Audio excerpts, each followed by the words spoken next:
Well, the Brazilian Senate has voted to impeach suspended President Dilma Rousseff. 61 out of 81 senators voted to convict Rousseff on breaking budget laws. However, a separate vote to bar her from running for public office failed to pass. It means she could stand for election again in 2 years' time.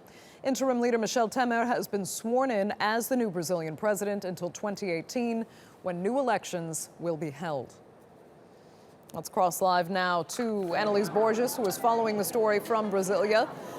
Annalise, Rousseff is now vowing that she will fight on. She's going to fight this impeachment vote against her. Tell us what her options are now going forward.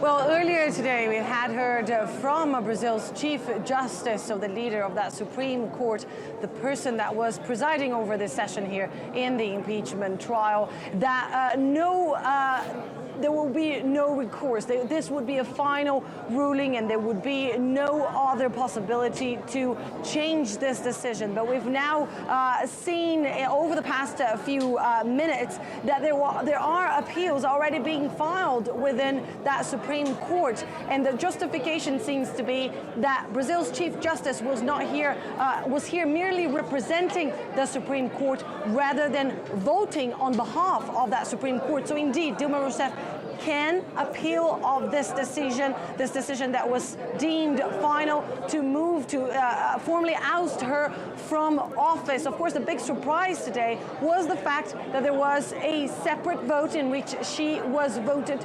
It was decided that she would not be banned from public office for the next 8 years, which in theory should allow her to claim back this job she's being thrown out of. I'm just going to unfortunately have to tell you that I have just lost the line with you, so I won't be able to be answering any questions. I am hoping you can reconnect, call me back as soon as possible so we can continue this discussion. But indeed, a surprise ruling, a surprise final decision by the senators here in the capital, Brasilia. Annalise, on a side note here, Brazil's neighbor, Venezuela, has just come out to call the impeachment a coup. It's freezing relations with Brazil, and it's already recalled its ambassador. Will that resonate in Brazil itself? Unfortunately, it seems we've lost Annalise. We will try and rejoin her later in the program, should that satellite become available again.